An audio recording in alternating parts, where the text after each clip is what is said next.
I was just gonna do a video on Spider-Man. Way to go, Disney. Ladies and gentlemen.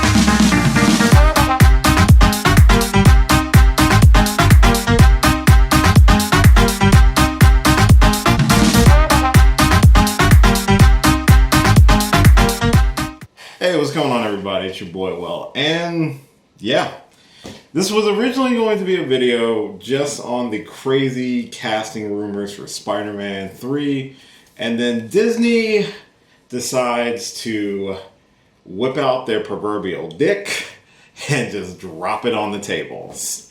If you are unaware, Disney held their Investors Day 2020 event yesterday at the time of recording, and announced a ton of stuff for Disney Plus that includes, Net Geo, includes the regular Disney animation, new series, but mainly Star Wars and Marvel. So I literally had to I literally had to type a list of all the stuff that was announced, and this is just Marvel and Star Wars. They announced so much stuff at this event. It was a really cool event to watch. I caught the tail end of it when they were doing the Marvel stuff. Of course, I have to talk about it, and I kind of wanted to break it down a little bit. So instead of just doing a discussion video about the casting of Spider-Man, which will be in this video as well toward the end, I'm basically bringing back the rundown. If you're unaware what the rundown was, I've done like two of them. It's basically when there's so much information that came out in a short amount of time. Instead of doing individual videos for everything, I just lump them all together into one, hopefully not too terribly long video.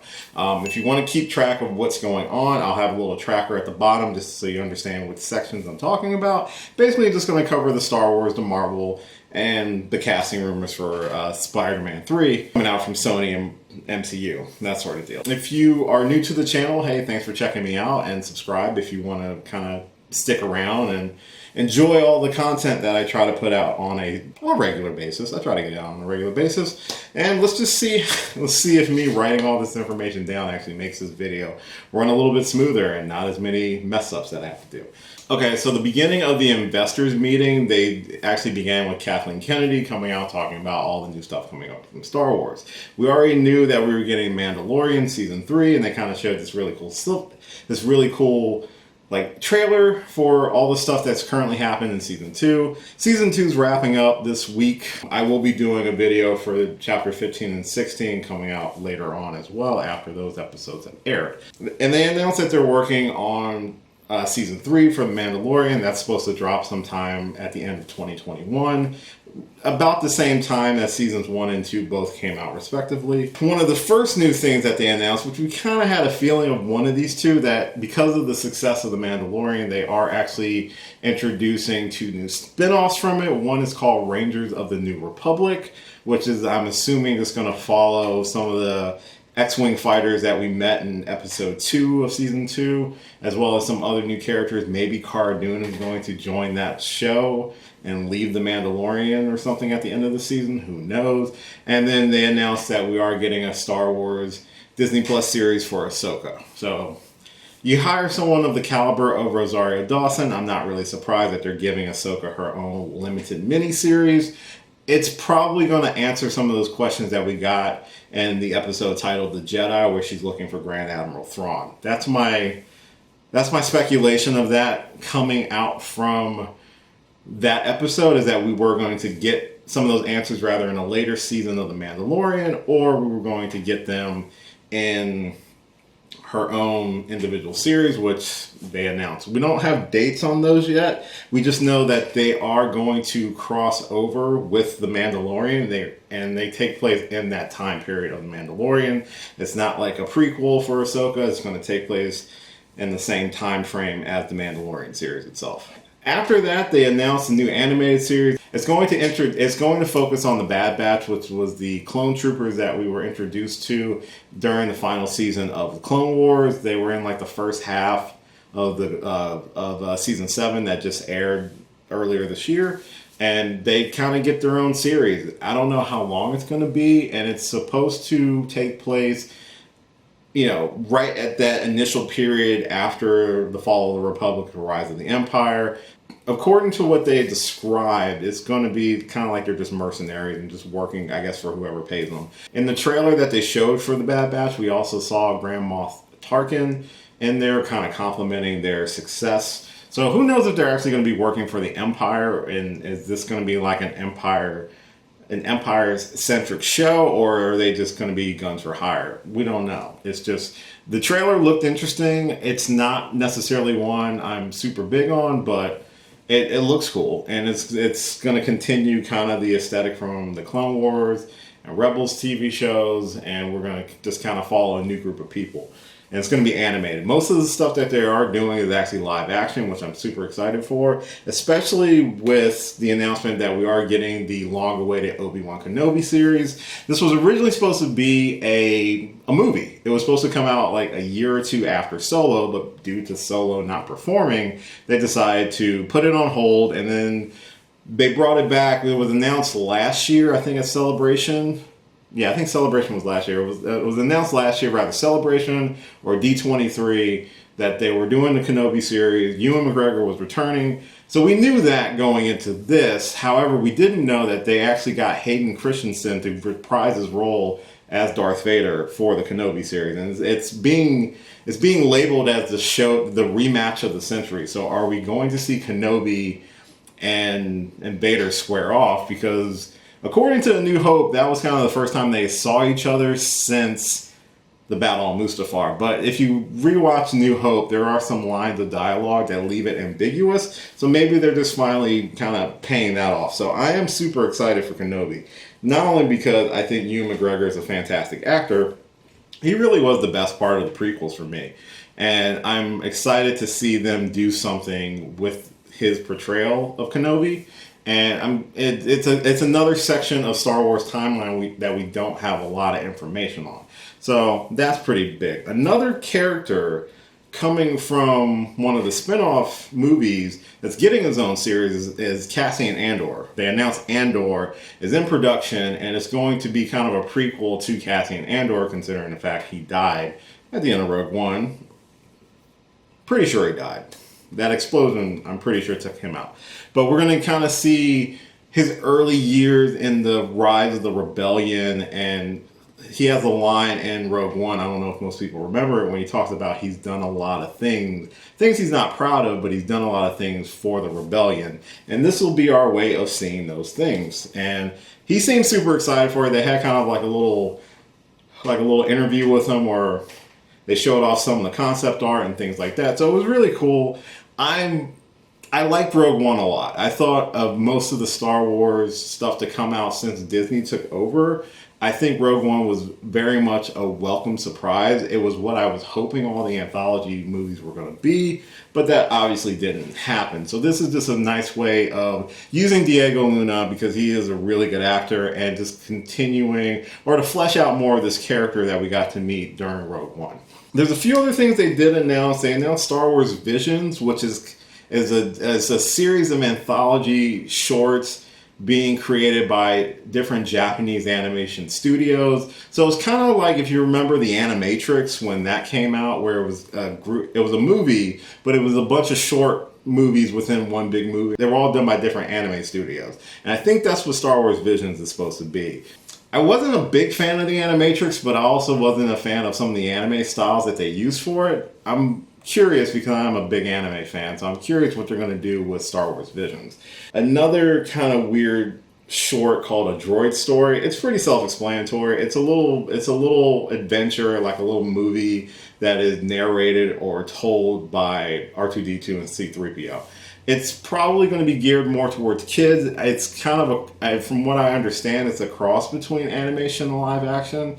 So that was just something else that they announced for it as well. They also announced a Lando Calrissian series on Disney+. We don't know if this is going to have Billy D. Williams or if it's going to have Donald Glover reprising his role from Solo.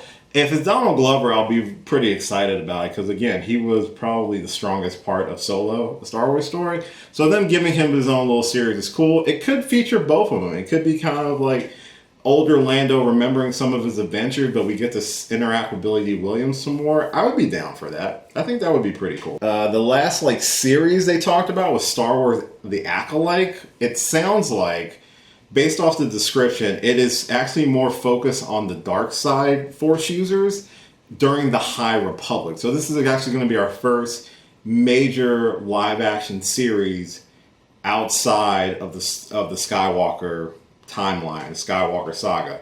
If we're going back to the High Republic, we may get a Knights of the Old Republic movie. Who knows? But that's all they really said. It was kind of like it was focused on a dark side Force user in the High Republic era. So it'll be interesting to see that flip side of the Force more focused on, because we only see snippets of those in Rebels and Clone Wars through Darth Maul and Asajj Ventress, but we've never seen that in live action, so that's pretty exciting.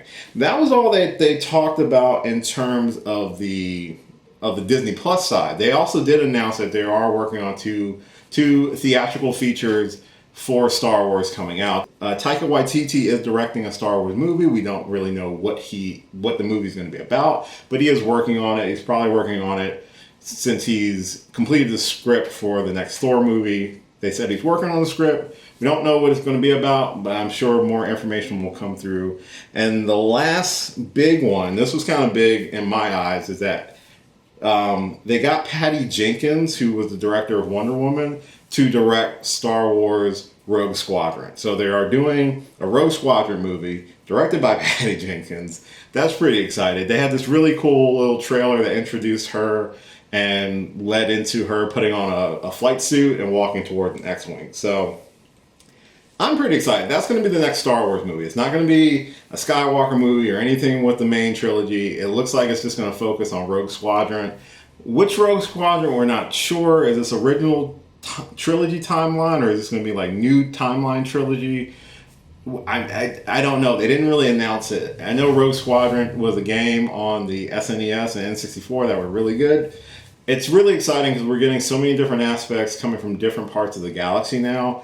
I think there's always this concern of oversaturation of Star Wars, because Star Wars has always been this really once in a lifetime event, so to speak. It's not oversaturation if everything feels unique but also familiar. And I think that's one of the successes all of this is kind of being spawned off of the success of The Mandalorian, is that The Mandalorian, I've said this in other videos, it offers something new and unique to the Star Wars universe that we all know and love, while keeping it familiar. It's not trying to completely reinvent the wheel, but it's keeping it kind of unique and fresh and showing different sides and aspects to this huge galaxy that we all enjoy. And I think with these new series, especially stuff like Andor and Rangers of the New Republic and The Bad Batch, we're going to get some of those familiar yet unique stories, but we're also keeping things close to what we know and love with stuff like Lando and Obi-Wan Kenobi and Ahsoka. So I think it's a really good list of new projects and shows that they're developing for Disney Plus, and we also know that they are continuing with their theatrical releases. So the theater experience will still be that once in a lifetime or once a year, maybe once every other year event, while you can continue with your absorption of Star Wars lore and entertainment through Disney Plus. So I think that's really smart. I'm super excited about that. That was the Star Wars section of it. And now there's a lot of other stuff that they did talk about during the event that I'm not going to cover here. If you do want me to talk about some of the animation or the Net Geo stuff or anything like that they did during the event, if you want me to actually do a video on those, I'm more than welcome to do a video on it. It's just the Star Wars and the Marvel stuff, being that the channel is kind of focused on stuff like that, the Star Wars and the Marvel stuff is so much that I had to do it like this. So once we got through all that extra stuff, we got to the nitty gritty, the Marvel section, which they smartly closed out the event with, which is smart for them, because you give us all the good stuff at the beginning, people are just going to tune out. So you want to keep people in for both sides of the event, and that was really smart of them. So the Marvel Studios one, there's so much. There's probably like at least 15 different properties they rather gave new information of or they announced during this section of the presentation. Kevin Feige, of course, did the presentation for it. The first thing they talked about was WandaVision. That is coming out January 15th. We got a new trailer for it, showing off more of the trippy, reality warping aspects of what WandaVision is going to be. It showed us more of Monica Rambeau, who's going to be in the series as well. This premieres January 15th on Disney+. They did confirm that Scarlet Witch will also be in Doctor Strange in the Multiverse of Madness, which is currently filming, I believe, in London. So she will be in that as well and play a major role in that movie going forward. So the next thing they showed us was the Falcon and Winter Soldier. We got our first trailer for that, showing off the buddy cop relationship between Falcon and Winter Soldier. Anthony Mackie and Sebastian Stan are back. The theme of it is that the legacy of the Shield is complicated. And that there's a lot of underlying tones for that. It's been established that when Steve Rogers pretty much selected Sam Wilson to take up the mantle of Captain America, that was not necessarily approved by the U.S. government, and you can guess why. So the obvious theme of the series is definitely going to be who is Captain America? Who's going to take up the mantle? Is it going to be Sam Wilson? Is it going to be Bucky Barnes? Is it going to be somebody else? And there are different opinions about who should be Cap and who should be the symbol of. But also, it really showed off Sam Wilson kind of stepping into the forefront. We got to see a little bit of the action. The action looks great. We've only seen on Disney Plus the action coming from the Mandalorian, but there's a sequence in the trailer where Falcon, he's like flying through a canyon, dodging like missiles from a helicopter. It looks really good. The new suit for Falcon looks really dope. I like the design that they're going with Winter Soldier. They did show off kind of the new villainous group in the trailer, but I don't recognize what the reference is for this. It's a mask with a hand on it, so I'm not 100% sure who that is, but that series is going to be dropping on March 7th on Disney Plus. I'm really excited for that as well. And then we also got our first look at Loki, the new series starring Loki,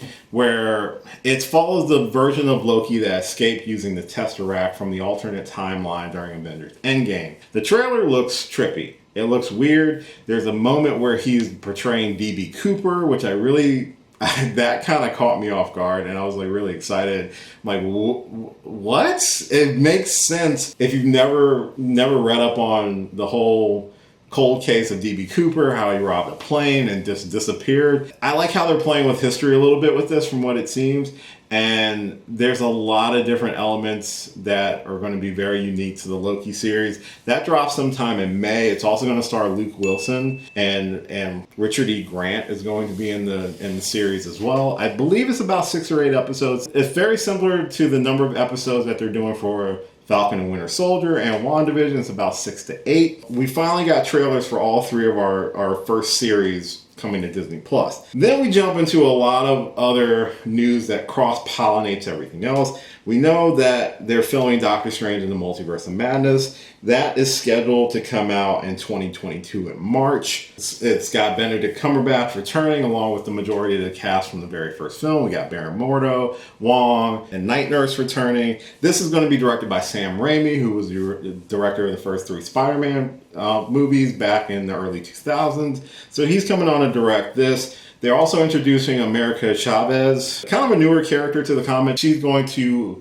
be introduced in Doctor Strange and Multiverse of Madness. We don't know who the villain is. Due to her reality warping powers, it could be Scarlet Witch, or it could be somebody else. I know there was rumors that it was going to be Nightmare when Scott Derrickson was originally directing the movie, but now that Sam Raimi's directing it, who knows?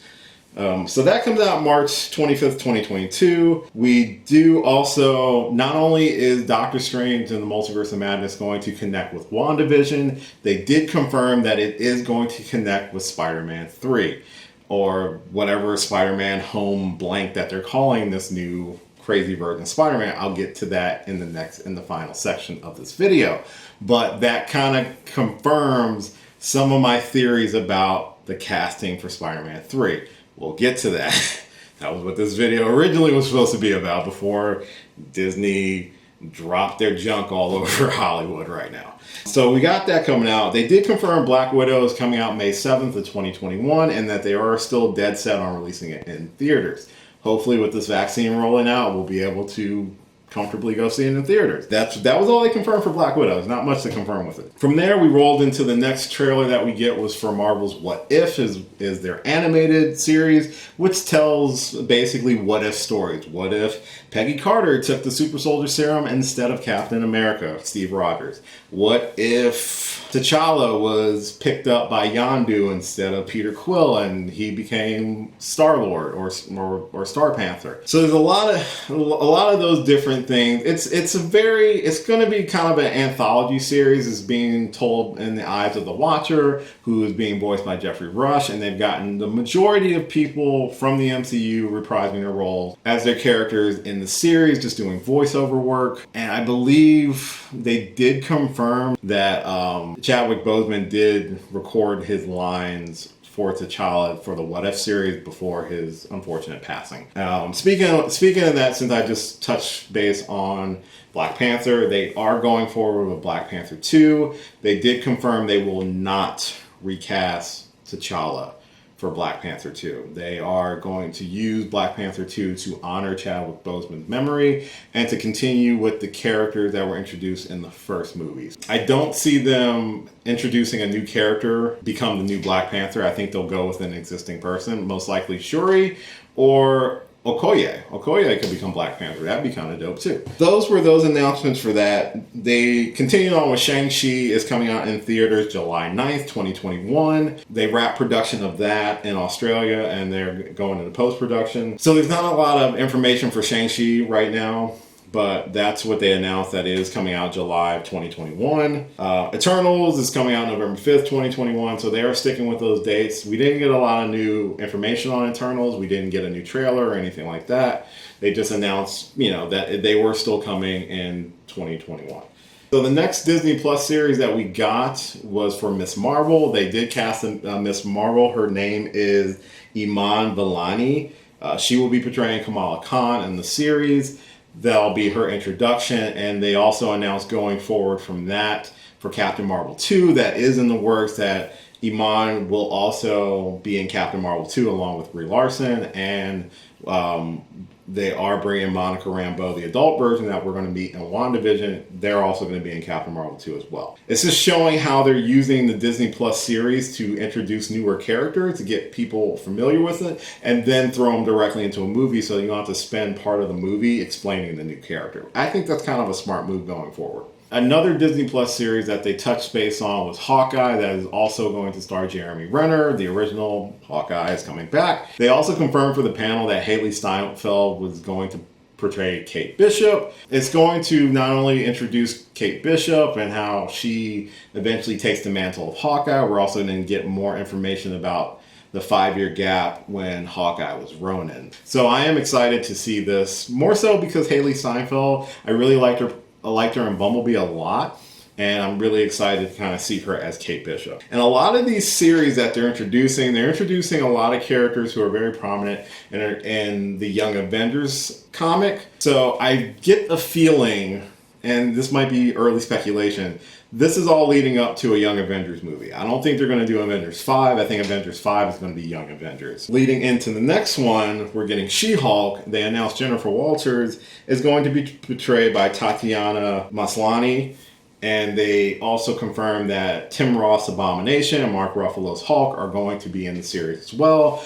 Probably more likely just an episode or two, maybe not like the full series. But Jennifer Walters, if you don't know, she is the cousin of Bruce Banner, who gets an injection from him, which ends up turning her into She-Hulk, where she is over 6 feet tall, green skinned, but she retained all of her intelligence and knowledge without the brute craziness. And she's a lawyer, and she usually represents other superpowered heroes in legal cases. And they also kind of tease that, in a show about lawyers and superheroes, you never know who might show up. I think that's a tease for Daredevil, if I'm being honest, because they just got the rights back from Netflix, and I'm pretty sure they're going to use Charlie Cox. And because Charlie Cox is the fans' Daredevil, and I wouldn't be surprised if you see him show up in She-Hulk. They touched base on a few other series that are coming up. Moon Knight, they've already announced. They kind of talked about Mark Spector, who is the character of Moon Knight, and that he suffers from multiple personality disorder. They didn't confirm casting. I know the rumor is Oscar Isaac is supposed to be playing Mark Spector, but we didn't get confirmation during the event. They also announced other things like Secret Invasion is being announced with Nick Fury and Talos being the leads of that series, as well as they announced Ironheart, where they're actually going to introduce Riri Williams, who is a genius inventor who has built the most advanced suit of armor besides Tony Stark. They did say both of those upcoming series will be tie-ins to upcoming movies as well. And we also got an announcement for Armor Wars, which is going to be a War Machine focused series where what happens if Tony Stark's technology gets into the wrong hands. Now, we've seen that already, but it is going to be nice to see Don Cheadle back in the War Machine armor leading his own series. So you get a series and you get a series and everybody gets a series. The most wacky thing that they did announce, they announced two, and they're both kind of focused on Guardians of the Galaxy. They're doing a bunch of little animated shorts for Baby Groot. Cute. It's going to be for the kids. They're also doing a holiday special for Guardians of the Galaxy. Kind of like the Star Wars holiday special. This is going to be a live action special with the Guardians of the Galaxy, directed by James Gunn. They're supposed to be filming this when they're filming Guardians Volume 3, which is going to be sometime next year, and I think they're planning on it to come out in 2022, since Guardians is supposed to come out sometime in 2023. The last few announcements that they did for the Marvel panel is that they are about to start filming Thor 4. That comes out in January. They announced that Chris Hemsworth, Natalie Portman, Tessa Thompson are coming back. Taika Waititi is directing. And Christian Bale is going to play the villain, Gore the God Butcher, in the movie. We knew Christian Bale was brought on. We just didn't know who he was playing, but now we do know. I'm really excited for that because we get to see Lady Thor and or just Thor. There's going to be two Thors. A lot of duplicates going on right now in the MCU. We also got the confirmation that Ant-Man and the Wasp are getting a third movie. It's titled Ant-Man and the Wasp: Quantumania, and is being directed by Peyton Reed. He's coming back for the third film. It's also bringing in Cassie Lang, which in the comics she becomes Stature. This is why I keep saying that they are probably going to announce Young Avengers in a couple years. Every Young Avenger that they're bringing into the canon. And they confirmed that the villain for that movie is Kang the Conqueror. He portrayed, I forget the actor's name, but he was in Lovecraft Country. He's going to be Kang the Conqueror. And before the last big announcement, they did confirm that they are still working on Blade. Mahershala Ali is still going to be portraying Blade in the movie. They're just still working on the script and stuff like that, but it is coming along. And when they've got more information, they're going to share it with everybody. So the last big announcement from the Marvel section of the Investors Day, they did announce they are moving forward with a new Fantastic Four movie. It's being directed by John Watts, who was the director of all the Spider-Man MCU movies. So that's pretty big. They showed off the logo and they confirmed that John Watts is the director. That was all they really had. They didn't start casting or anything like that. So begin your speculations from that point going forward. So that was the end of the Marvel panel. It's a lot, as you can just see. It is a buttload of information. It was a huge event. I think they saw what HBO did, where like we're putting all of our stuff on HBO Max day in day with theaters, which apparently has pissed off a lot of creators for Warner Brothers. But Disney like, hey, we got Disney Plus. Here's our stuff. Wow.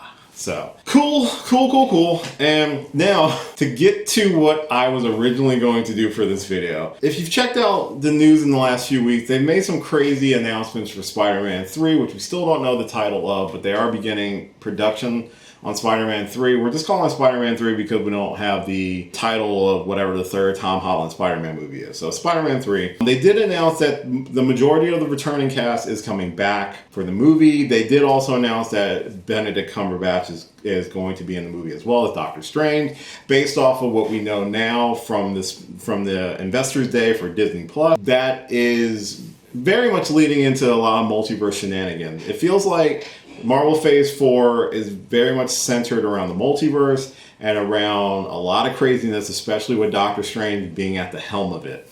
So him being in the movie makes total sense. This comes out before Doctor Strange in the Multiverse of Madness, but it comes out after WandaVision. And keep in mind, WandaVision, Spider-Man 3, and Doctor Strange in the Multiverse of Madness are all going to be connected to each other. So this is kind of going to be, I want to say like the Captain America Civil War event is, in my opinion, going to be Doctor Strange in the Multiverse of Madness. The craziest casting rumors for, besides having Benedict Cumberbatch in the movie, which is kind of the agreement between Sony and Marvel, like that one A-list Avenger cameo in the movie is, and this one's going to be Doctor Strange. But they announced that they're bringing back Jamie Foxx as Electro, but it is the Electro from Amazing Spider-Man 2 or not? I don't know. But they say he's coming back as Electro. They also announced that Alfred Molina is coming back to reprise his role as Dr. Octopus from Spider-Man 2, the Tobey Maguire era one. You're bringing in Electro. You're bringing in Doc Ock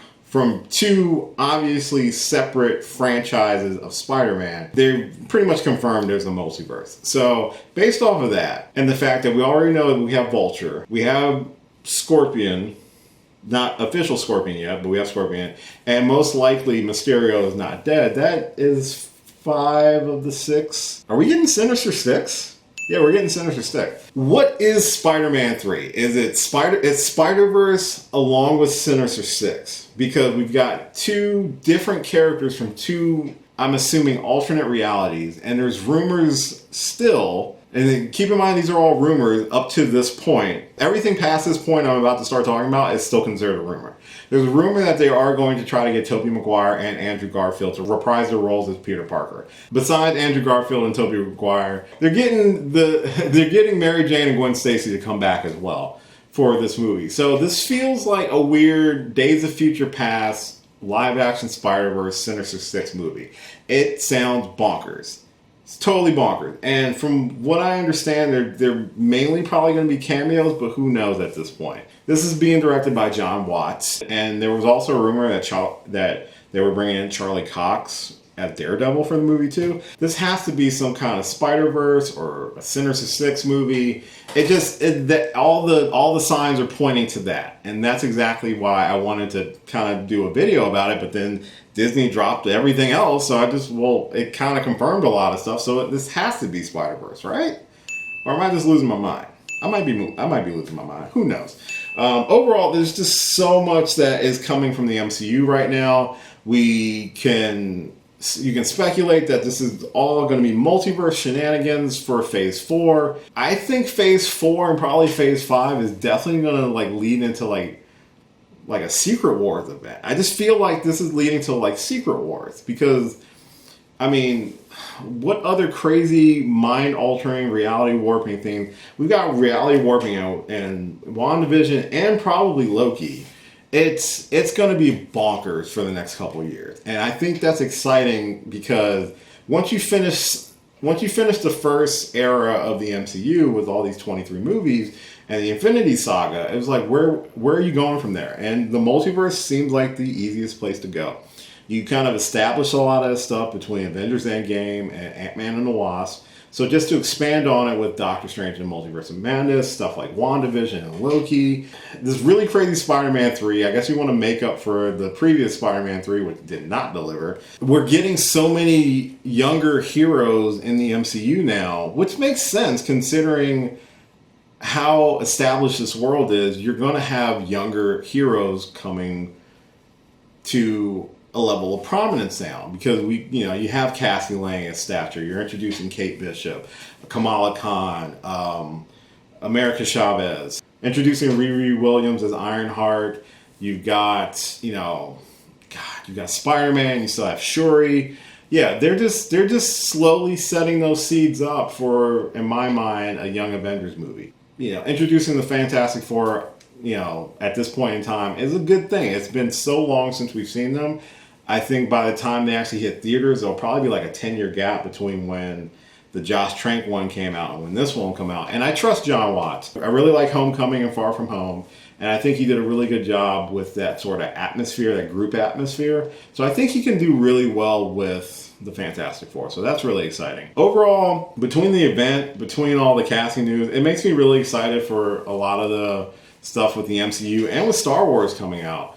So hopefully with DC coming out with Wonder Woman 1984 and the new Shazam movie and Aquaman 2, hopefully this is just going to be a continuation of some really great storytelling and a lot of great action coming from all these comic book movies that I love. Hopefully that's not too long of a video. I appreciate you sticking through this. It was a lot of information to get through. Let me know in the comments down below what you think of all this new information and stuff that's coming out. What movies are you looking forward to? What Disney Plus series are you looking forward to? What do you think we're going to get with Spider-Man 3? Please comment down below. Let me know your thoughts on that. As always, thank you so much for watching this and all of my videos. I really do appreciate it. I've got a ton of videos on the channel now that you're more than welcome to check out. Subscribe to the channel as well if you do enjoy what I'm doing. It really does help me out. I really do appreciate it. Also, just liking, sharing, watching the videos all the way through if they're not too terribly long. That really does help out as well. You can follow me on all the social media that's listed under the name tag and at the end of the video. I'm also on TikTok now. I just decided to sign up for TikTok. It's kind of weird, but I don't do much on it. But if you want to check me on TikTok, it's at @DGeekWill as well. I've got other videos coming up. I do have some holiday movie reviews that I'm going to be doing, so look forward to those. Like, share, subscribe, all that fun stuff. And until next time, true believers, I'll catch you later. Hey, thanks for watching this video. If you did like this video, why not give me a thumbs up and share it with your friends? You can subscribe to the channel by clicking on my gorgeous little face right over there. You can follow me on all the various social media platforms right below. And last but certainly not least, if you've got a few extra minutes, why not check out one of the lovely videos floating right over here. Later.